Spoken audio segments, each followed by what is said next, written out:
Hi everyone, let's crack UPSC CSE Hindi में आपका स्वागत है। और जैसे कि हम बात कर रहे थे पजल के पिछले वीडियो में हमने इसका कंसेप्ट और इसकी थ्योरी तो बताई थी, पर हम चाह रहे हैं कि अभी और भी कुछ प्रैक्टिस इसमें कर ली जाए ताकि पजल के जिस भी लेवल के सवाल अगर आते हैं तो हम आसानी से उन सवालों के जवाब दे सकें।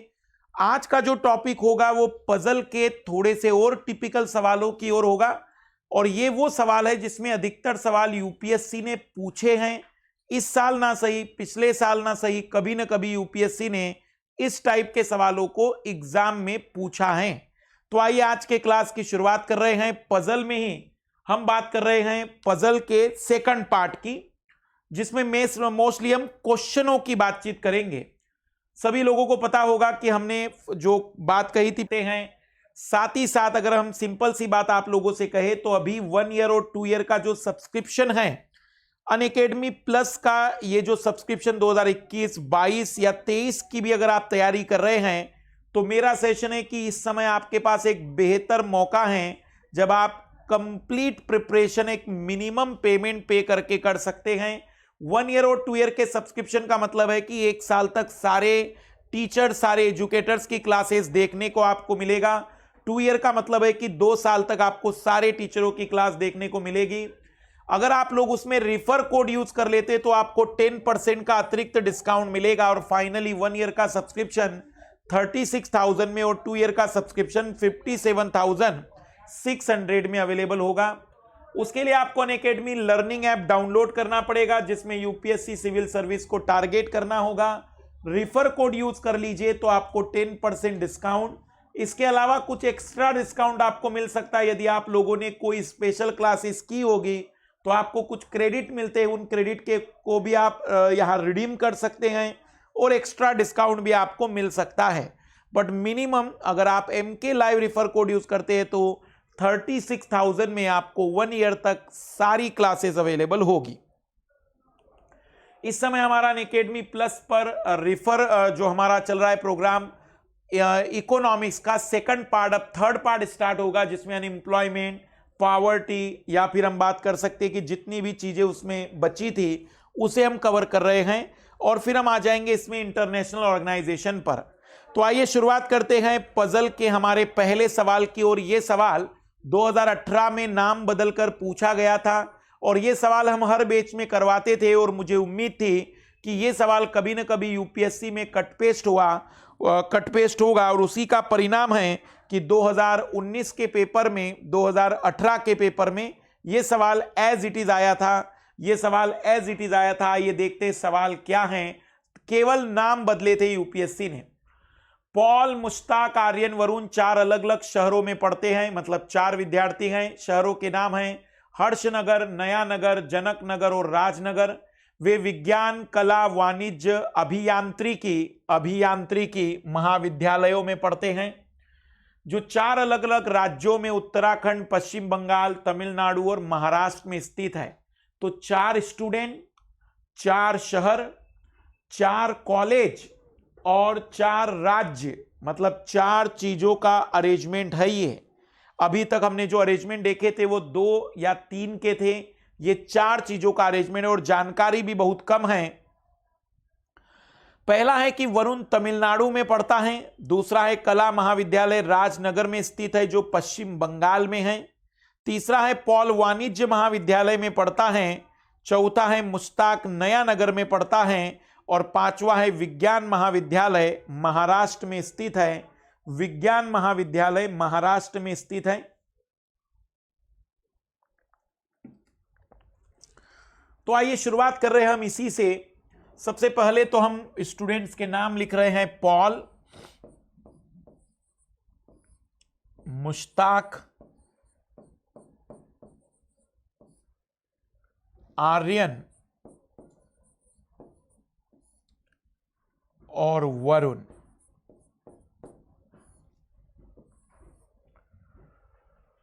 एक तरफ आप लिखेंगे शहर,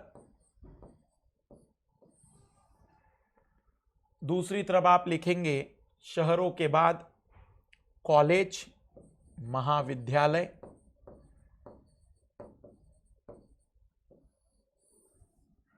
और उसके बाद आप लिखेंगे राज्य।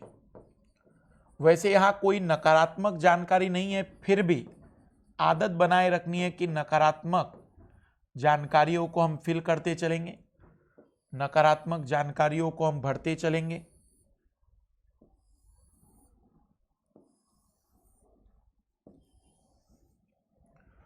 नकारात्मक जानकारियों को हम फिल करते चलेंगे। तो आइए शुरुआत करते हैं।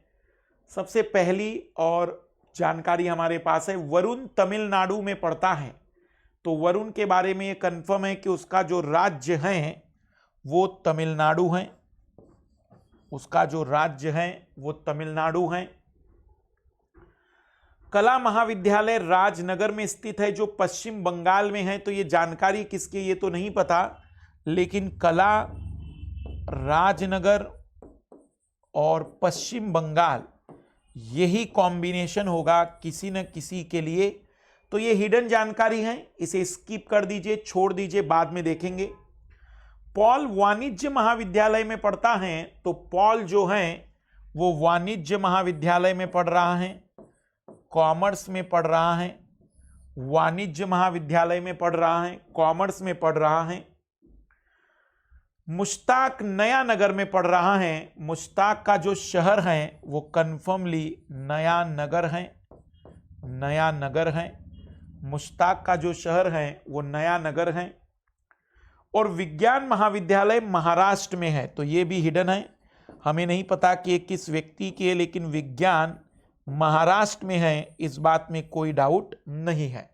तो विज्ञान महाविद्यालय महाराष्ट्र में है, ये श्योरिटी है। तो वरुण तमिलनाडु में पढ़ता है। कला महाविद्यालय राजनगर में स्थित है जो पश्चिम बंगाल में है, यह अभी छोड़ दिया है हमने। पॉल वाणिज्य महाविद्यालय में पढ़ता है, तो पॉल में वाणिज्य लिख दिया है। मुश्ताक नया नगर में पढ़ता है और विज्ञान महाविद्यालय भी हमने स्किप किया है। बस इतनी सी जानकारी है। एक कठिन सवाल है, लेकिन ट्राई करते हैं उत्तर निकालने की पूरी कोशिश। अब हम आ रहे हैं दूसरी जानकारी पर। अब हम बात करेंगे इसके दूसरी जानकारी पर। मुझे आप लोग बताइएगा, ये जो दूसरी जानकारी है कला राज और पश्चिम बंगाल, कला राजनगर और पश्चिम बंगाल, क्या वो पॉल में भरी जा सकती हैं? क्या ये पॉल में संभव है क्या? बिल्कुल, पॉल में ये संभव नहीं है। और क्यों नहीं संभव है पॉल में? क्योंकि पॉल वाणिज्य कॉलेज में पढ़ता है, जबकि ये जानकारी तो कला महाविद्यालय की है। इसका मतलब पॉल के लिए तो नहीं हो सकती, क्योंकि वो वाणिज्य महाविद्यालय का है। फिर सवाल है कि क्या ये जानकारी मुश्ताक की हो सकती है? मुश्ताक का शहर नया नगर है और ये जानकारी तो राजनगर की है। मतलब ये मुश्ताक के लिए भी संभव नहीं है, क्योंकि मुश्ताक नया नगर में पढ़ रहा है, मुश्ताक नया नगर में पढ़ रहा है। और जो वरुण है, वरुण का राज्य तमिलनाडु है, जबकि ये जानकारी तो पश्चिम बंगाल की है। और यदि वरुण तमिलनाडु में पढ़ रहा है और जानकारी पश्चिम बंगाल की है, तो वरुण के लिए तो नहीं हो सकती है। और ऑब्वियसली अगर 3 लोग हटा दिए गए तो इसमें कोई डाउट नहीं कि ये सारी जानकारी आर्यन की होगी। मतलब आर्यन राजनगर में, आर्यन का जो शहर है वो राजनगर होगा, वो राजनगर होगा। और अगर वो राजनगर है तो उसका जो कॉलेज है वो कला होगा। और अगर वो उसका राज्य हम कहेंगे तो वो वेस्ट बंगाल होगा, पश्चिम बंगाल होगा। तो हम ये कह सकते हैं कि पॉल का जो महाविद्यालय है वो वाणिज्य है, मुश्ताक नया नगर में है, आर्यन राजनगर, महाविद्यालय कला, राज्य वेस्ट बंगाल। और जो वरुण है वो तमिलनाडु में पढ़ रहा है। यहां तक अब हम बढ़ चुके हैं। बस अब एक ही जानकारी बची है, विज्ञान महाविद्यालय महाराष्ट्र में। अब एक सवाल आप लोगों से है कि क्या यहां विज्ञान लिखा जा सकता है? क्योंकि 2 ही महाविद्यालय बचे हैं बस। तो क्या यहां विज्ञान लिखा जा सकता है? बिल्कुल भी नहीं, क्योंकि वो तो तमिलनाडु का है। तो विज्ञान यहां लिख देते हैं, विज्ञान यहां लिख देते। और अगर विज्ञान लिख दिया तो वहां महाराष्ट्र हो जाएगा। 4 राज्य थे, उत्तराखंड, पश्चिम बंगाल, तमिलनाडु और महाराष्ट्र। तो उत्तराखंड अभी तक यूज नहीं हुआ है और एक ही राज्य बचा है, तो कोई और आएगा ही नहीं। 4 महाविद्यालय थे, वाणिज्य, विज्ञान, कला, तो एक ही विद्यालय बच गया है अभियांत्रिकी, एक ही विद्यालय बच गया है अभियांत्रिकी। लेकिन अभी भी 2 शहरों में कोई क्लैरिटी नहीं है, तो जब कोई क्लैरिटी नहीं होगी तो अजम्पशन तो नहीं लेंगे, हम लिख देंगे हर्षनगर और जनकनगर में कोई ना कोई तो होगा, हर्षनगर और जनकनगर में कोई ना कोई तो होगा। और यूपीएससी 2018 में इस प्रश्न पर 6 क्वेश्चन यूपीएससी ने पूछे थे, इस जानकारी पर 6 प्रश्न पूछे गए थे। और आप लोग फील कर सकते हैं कि मैंने कोई अजम्पशन नहीं लिया है, मैंने किसी भी प्रकार की कोई धारणा नहीं बनाई है, जितनी जानकारी थी बस उसी के बेस पर। इसमें सबसे ज्यादा जरूरी थी ये दूसरे नंबर की जानकारी, जो भी सेकंड नंबर की जानकारी को अरेंज कर पाया होगा वही व्यक्ति इसका आंसर निकाल पाएगा। जो भी दूसरी जानकारी को अरेंज कर पाएगा, और ये हिडन है, इसका उपयोग सबसे अंत में होगा, तभी आप अरेंज कर पाओगे। अगर आपने शुरुआत में इसका उपयोग कर लिया तो संभव ही नहीं है कि उत्तर आ पाएगा। और इसीलिए मैंने आपको कहा था कि छिपी हुई जानकारी सबसे अंत में यूज करिएगा, और जितना दिया है उतना भरने की अगर हम कोशिश करेंगे तो आपको खुद क्लैरिटी आएगी कि यूपीएससी के द्वारा पूछा गया ये कठिनतम सवाल भी बहुत आसान होगा, बशर्ते आप थोड़ा नियमों का पालन करके चले। अगला सवाल अब आप ट्राई करिएगा। एक संस्थान ने अपना खेल सप्ताह महीने की 19 तारीख से 26 तारीख को मनाने की योजना बनाई है।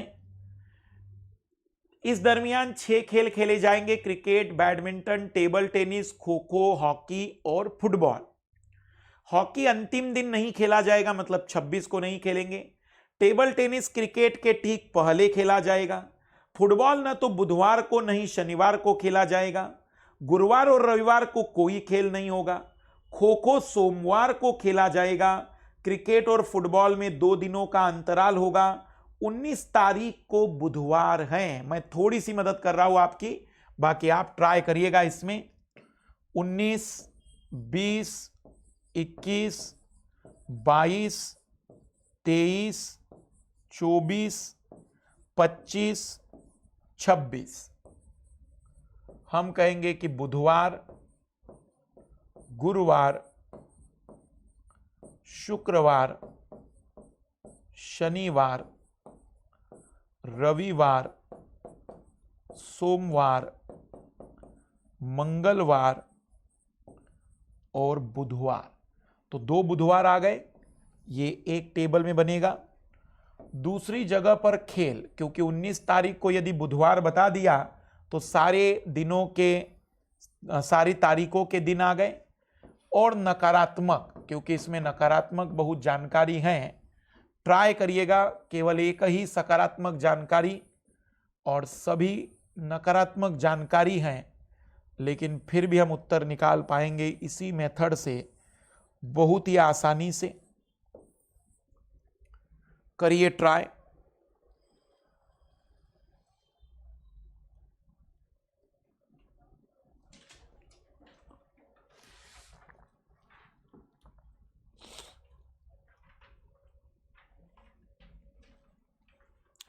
छह खेल 8 दिन हैं, 19 से लेकर 26 तारीख तक।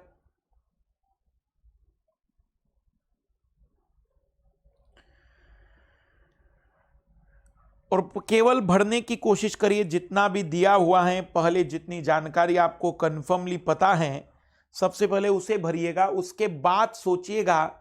जितना टाइम आप सोचने में बर्बाद करेंगे उतना ही इसमें टाइम और बढ़ता चला जाएगा।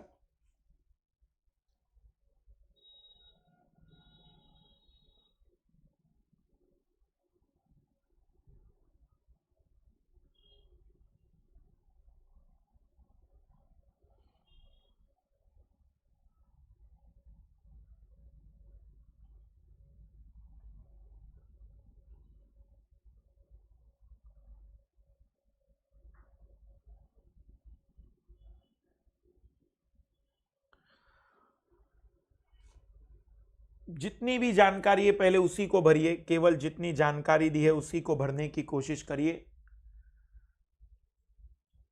19 से 26 तारीख, तो हमने तारीख और दिन लिख दिए क्योंकि हमारे पास जानकारी थी कि 19 तारीख को बुधवार है, 19 तारीख को बुधवार है।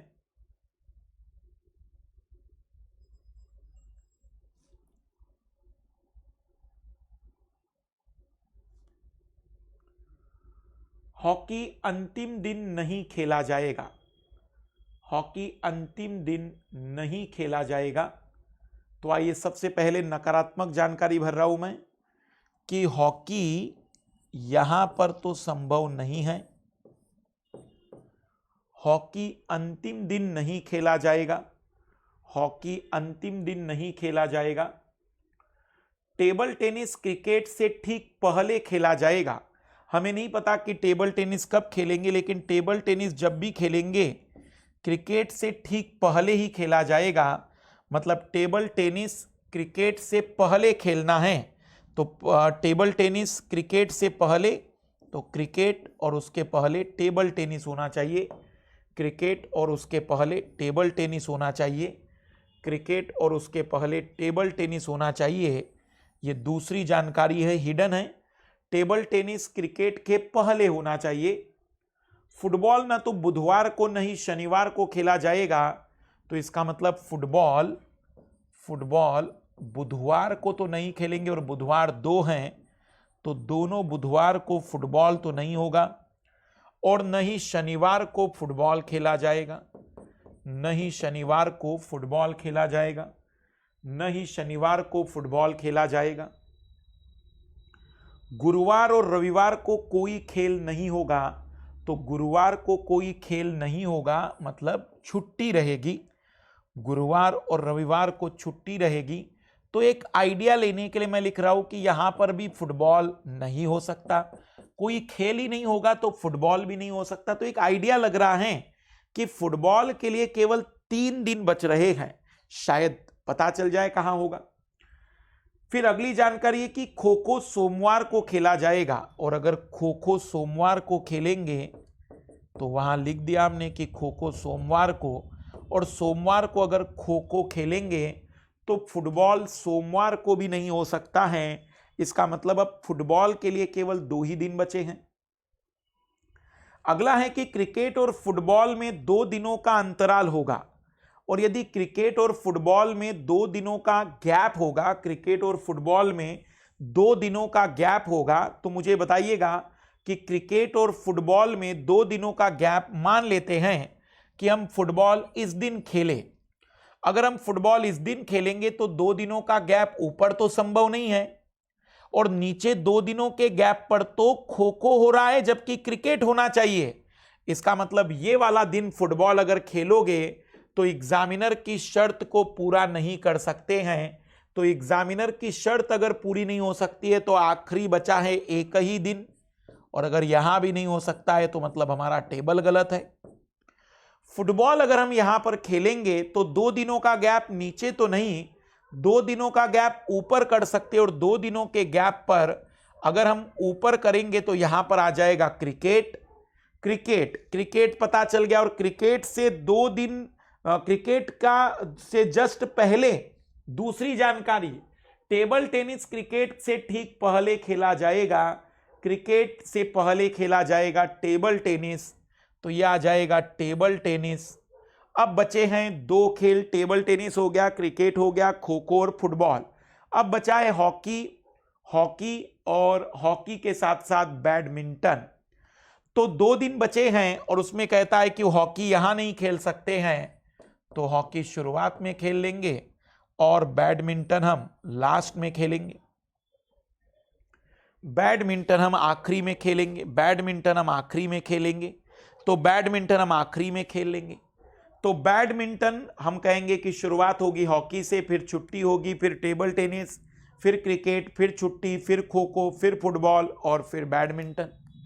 ओवरऑल अगर एक सिंपल सी बात कहें तो अरेंजमेंट कुछ इस तरीके का होना चाहिए था, अरेंजमेंट कुछ इस पैटर्न का होना चाहिए था।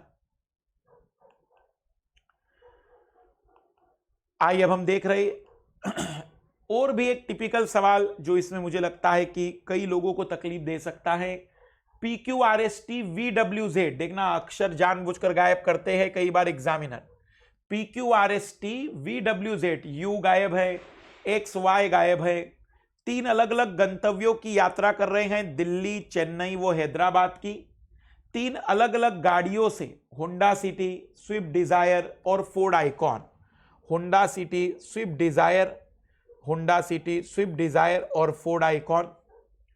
इसमें 3 महिलाएं हैं, जिसमें से प्रत्येक एक गाड़ी में, और प्रत्येक गाड़ी में न्यूनतम 2 व्यक्ति हैं। मतलब किसी भी गाड़ी में न्यूनतम 2 का मतलब हुआ 2 या 2 से ज्यादा, कम नहीं है। पहली जानकारी है P, Q तथा W के साथ यात्रा नहीं करता। दूसरी जानकारी है T पुरुष है, केवल Z के साथ यात्रा करता है तथा वह चेन्नई की यात्रा नहीं कर रहा। P होंडा सिटी से हैदराबाद की यात्रा करता है। S P की बहन है और फोर्ड आइकॉन से यात्रा करती हैं। V तथा R एक साथ यात्रा करते हैं। W चेन्नई की यात्रा नहीं करता। सबसे पहली और इंपॉर्टेंट बात मैं बता दूं कि ये जो सवाल हैं, ये आप लोग व्यक्ति के आधार पर हल नहीं करेंगे। या आपको हल करना पड़ेगा या तो कार के आधार पर या गंतव्य के आधार पर। ऐसा क्यों कह रहा हूं? क्योंकि यहां पर एक एक गाड़ी में 2-2 लोग, 3-3 लोग हैं।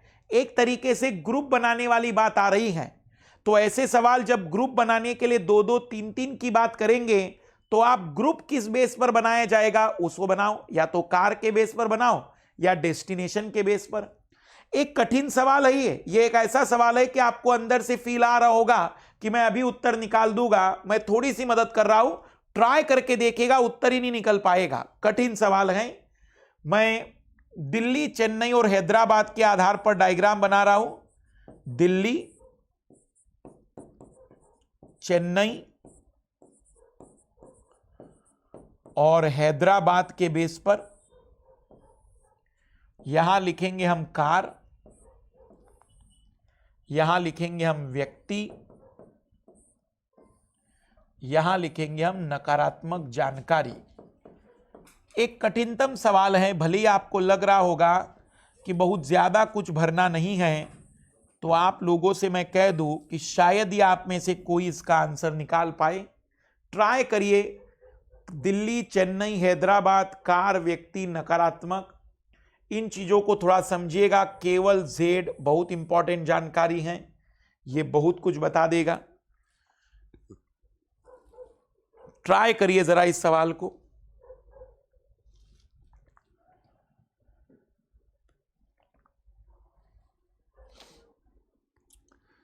ट्राई करिए इस सवाल को जरा।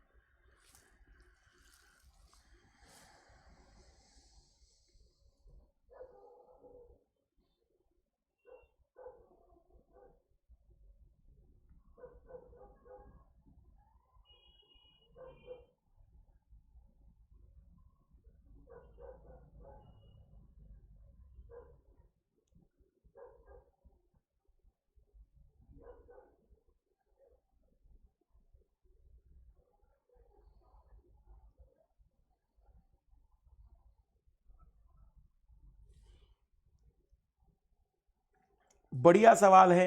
इसलिए बढ़िया है क्योंकि बहुत ही कम अरेंजमेंट है, लेकिन फिर भी इतना सरल नहीं होगा।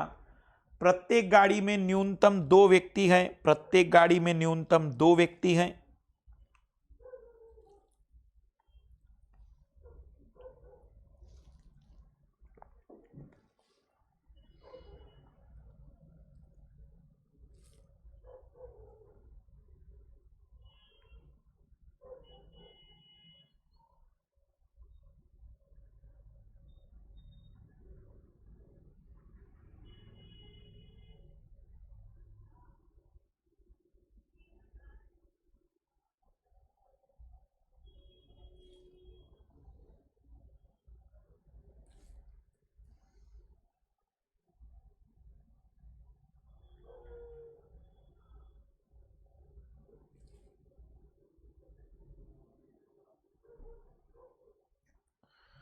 प्रत्येक गाड़ी में न्यूनतम 2 व्यक्ति हैं।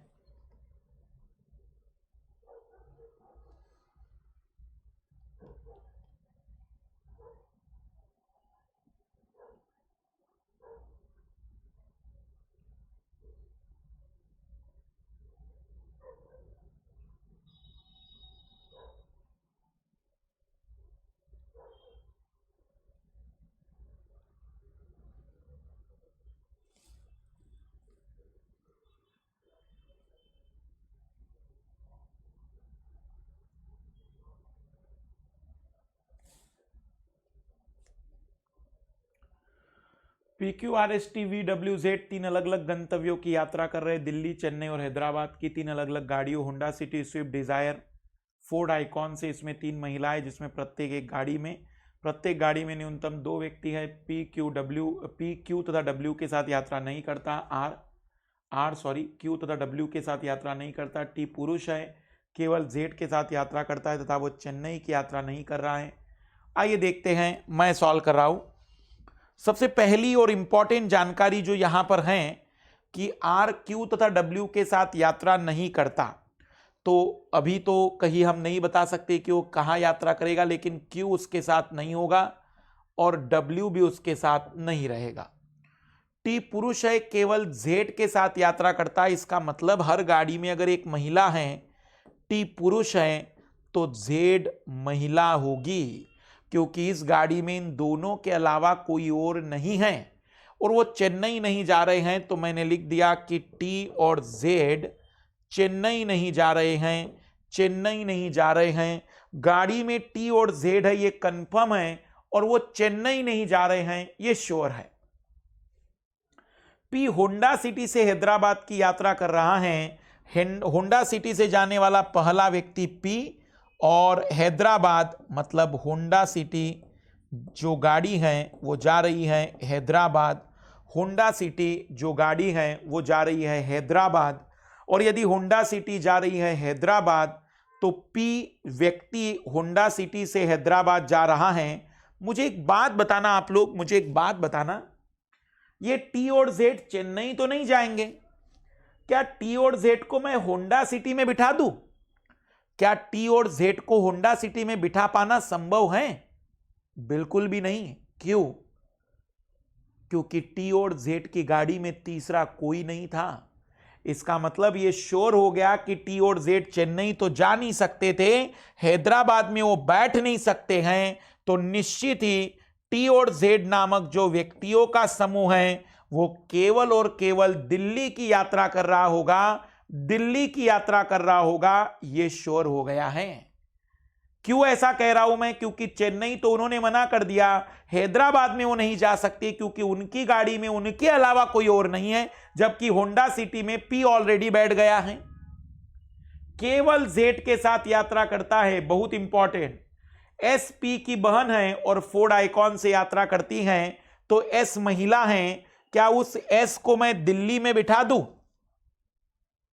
बिल्कुल भी नहीं, क्योंकि उसकी गाड़ी में कोई और नहीं है और वह होंडा सिटी में नहीं है, फोर्ड आइकॉन में है। तो फोर्ड आइकॉन नामक जो गाड़ी है वो जा रही है चेन्नई और एस उसमें महिला है। तो बची हुई स्विफ्ट डिजायर जाएगी दिल्ली।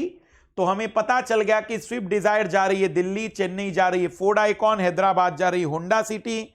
चेन्नई वाले में एस महिला है, दिल्ली में जेड महिला है और हैदराबाद में पी नामक एक व्यक्ति है। अभी हमें नहीं पता पुरुष है कि महिला है। प्लस का मतलब पुरुष और माइनस का मतलब महिला से लिया जाएगा यहां पर।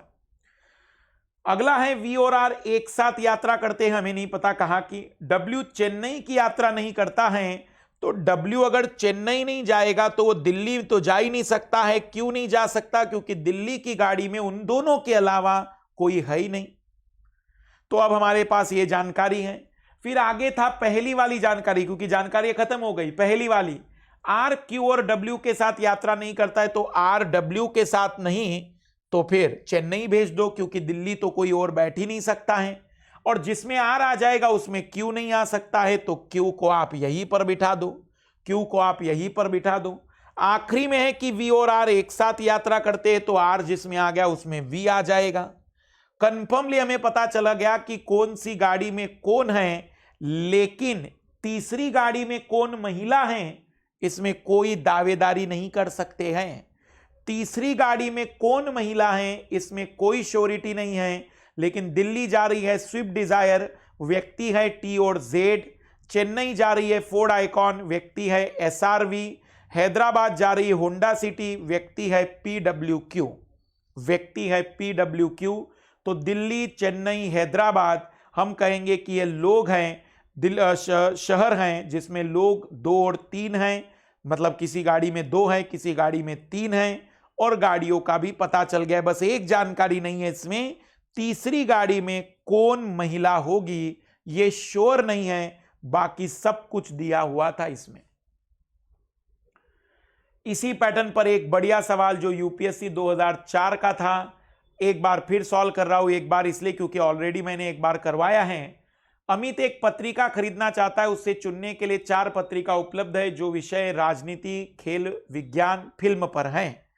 ये पत्रिकाएं फिरोज, गुरबख्श, स्वामी तथा इला द्वारा संपादित की गई है। ये पत्रिकाएं आर्यन, भरत, चरण और देव प्रकाशकों के द्वारा प्रकाशित की गई है। तो ये जानकारी है हमारे पास। आइए देखते हैं किस तरीके से इसे हम सॉल्व कर सकते हैं, और फिर क्वेश्चन भी दिए गए हैं तो ट्राई कर रहे हैं हम इसे। आप लोग इसे ट्राई करिएगा। मतलब 4 लोग हैं, तो अमित एक पत्रिका है, पत्रिकाओं के नाम हैं, तो पत्रिकाओं के आधार पर राजनीति, खेल, विज्ञान, फिल्म, राजनीति, खेल, विज्ञान और फिल्म, इस पर, और एक तरफ है लेखक, एक तरफ है प्रकाशक, और एक तरफ होगी नकारात्मक जानकारी। बस एंडिंग मैं इसलिए अच्छी करना चाह रहा हूं क्योंकि यूपीएससी का तो सवाल है ही, लेकिन अगर आप लोगों ने इसका उत्तर निकाल दिया तो हमें इस बात की खुशी होगी कि अब आप सीख गए हैं कि कैसे पजल के सवाल हल किए जाते हैं, कैसे पजल के सवाल हल किए जा सकते हैं। तो हमने उस लेवल को भी देखा जो लेवल एक टिपिकल लेवल माना जाता है। आप ट्राई करिए इसे, और बहुत आसानी से आंसर आना चाहिए आप लोगों का, बहुत आसानी से आंसर आना चाहिए आप लोगों का।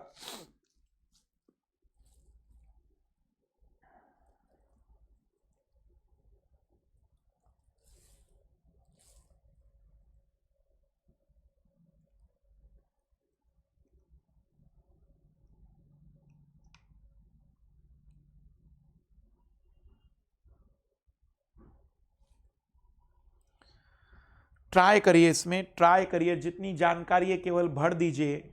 मुझे उम्मीद है कि आप बहुत जल्दी इसमें आंसर निकाल पाएंगे अगर आप चीजों को समझ पा रहे हो तो।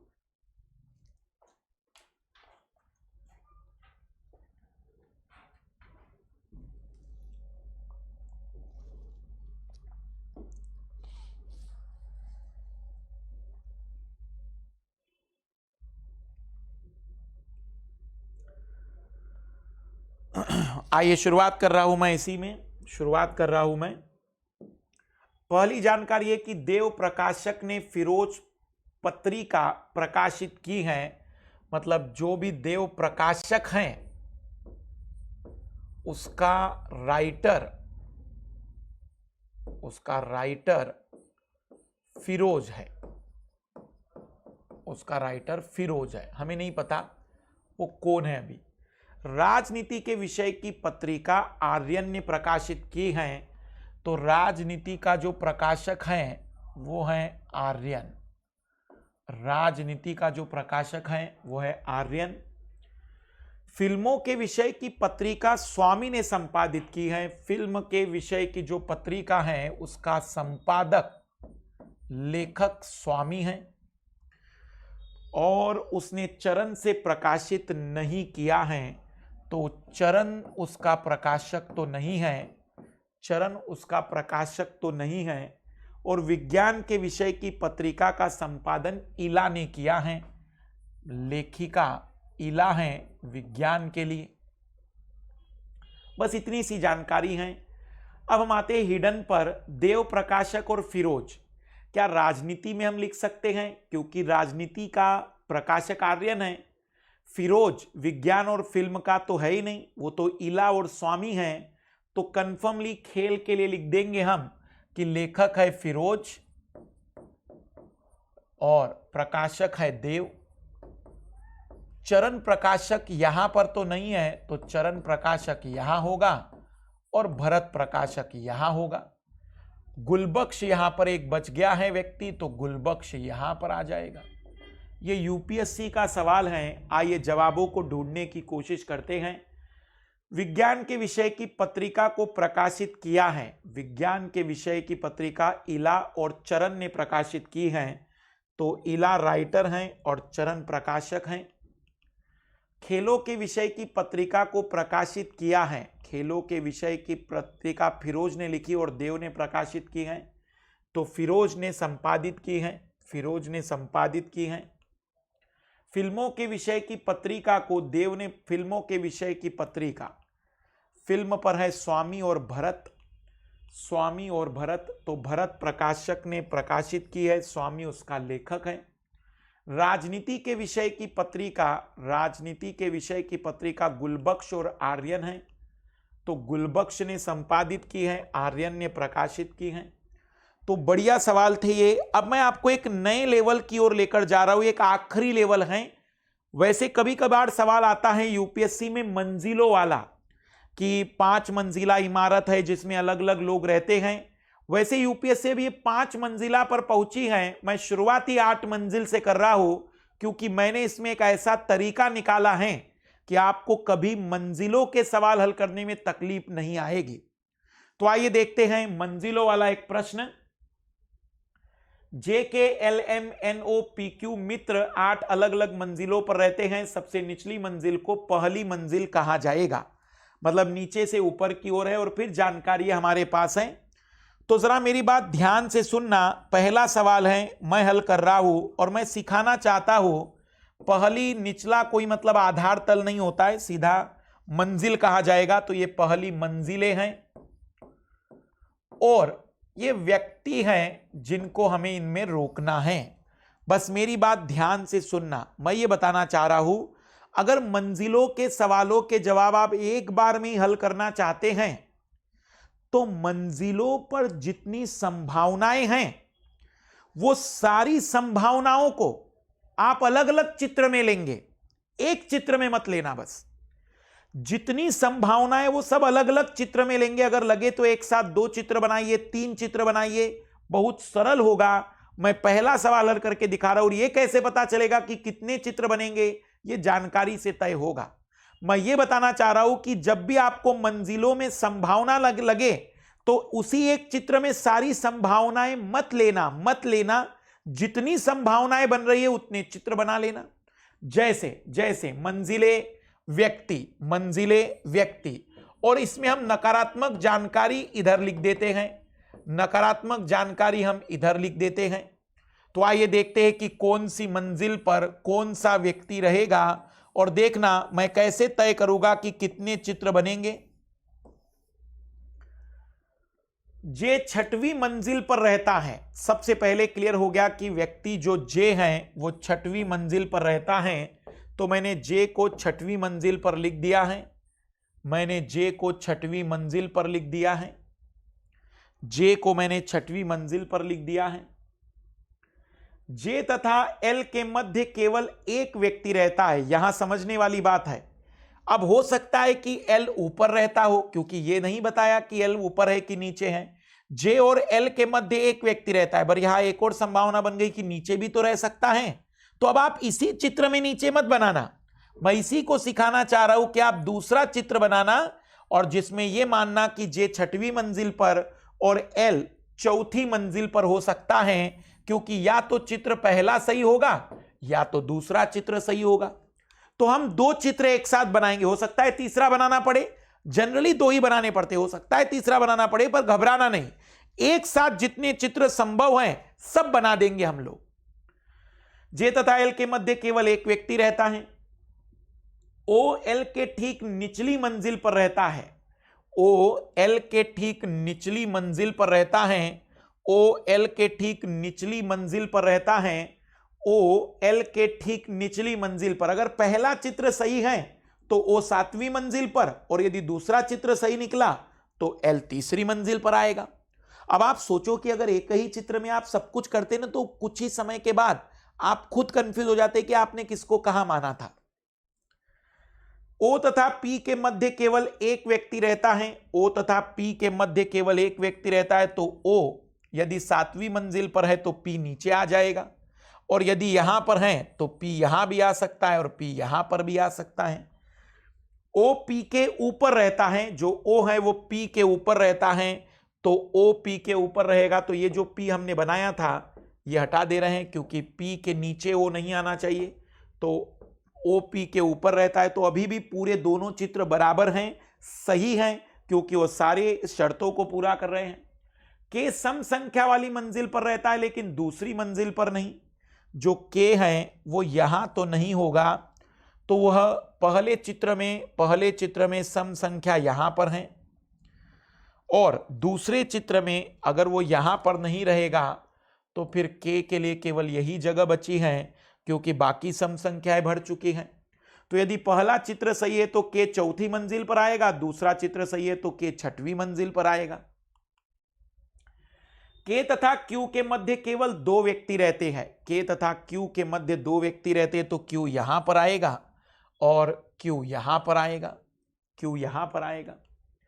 क्यू सबसे निचली मंजिल पर नहीं रहता, क्यू सबसे निचली मंजिल पर नहीं रहता, और यदि क्यू सबसे निचली मंजिल पर नहीं रहता लालो, तो यह बात क्लियर हो गई कि यह चित्र तो सही हो ही नहीं सकता है। तो क्यू सबसे निचली मंजिल पर नहीं रह सकता, तो क्यू पहले चित्र में निचली मंजिल पर आ रहा था, क्लियर हो गया कि दूसरा चित्र सही था। एन क्यू के किसी ऊपरी मंजिल पर रहता है, तो क्यू के ऊपरी किसी मंजिल में एक ही मंजिल खाली है, और यहां एम आ जाएगा, उत्तर आ जाएगा K N J Q L O M P.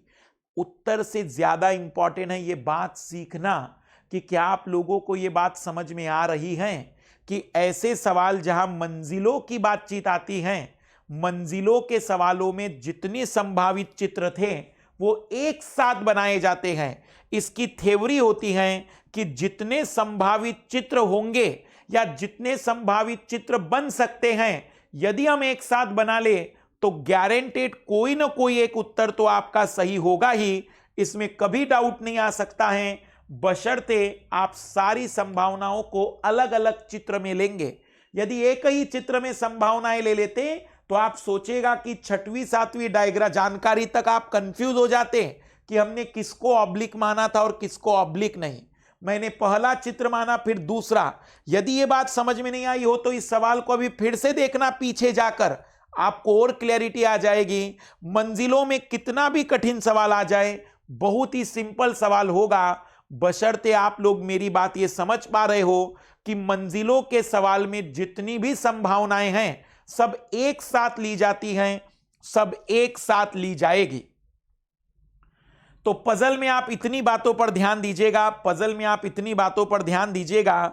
Next class में हम देखेंगे इसी प्रकार से कुछ आगे की बातचीत। और अब हमारी कल से लाइव क्लास, मतलब अब सोमवार से लाइव क्लास हो जाएगी, तो आप बस इसे देख लीजिएगा। और सोमवार से लाइव क्लास के साथ साथ एक नया प्रोग्राम हम आप लोगों के लिए लेकर आ रहे हैं। मुझे कमेंट्स करिएगा कि वो सही होगा कि नहीं, क्योंकि जो मुझे लग रहा है कि कई सारे हिंदी माध्यम के विद्यार्थियों का मेरे पास कॉल था कि सर करंट अफेयर में इतना ज़्यादा बर्डन हो गया है कि समझ में नहीं आ रहा है कि किसे करे किसे छोड़ दे। और करंट अफेयर वास्तव में कमी नहीं है कंटेंट की, इतना कंटेंट ओवरफ्लो हो गया है कि खुद समझ में नहीं आ रहा है कि अब करंट अफेयर में और क्या क्या करे।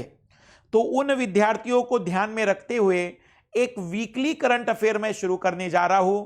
वीकली करंट अफेयर का मतलब यह होगा कि बस पूरे सप्ताह की 12 से 15 घटनाएं जो हमारे यूपीएससी के नजर से इंपॉर्टेंट रहेगी, अगले ही वीक से मैं स्टार्ट करूंगा, ताकि अभी जो आगे का है वो तो कवर हो जाए, और यदि आप लोगों ने पसंद किया तो मैं पीछे का भी वीकली कवर करा दूंगा। तो वीकली करंट अफेयर पर हम अब शुरुआत करेंगे। नेक्स्ट में एक नया जो शुरुआत करेंगे वो वीकली करंट अफेयर होगा। सभी को best of luck, bye, good day.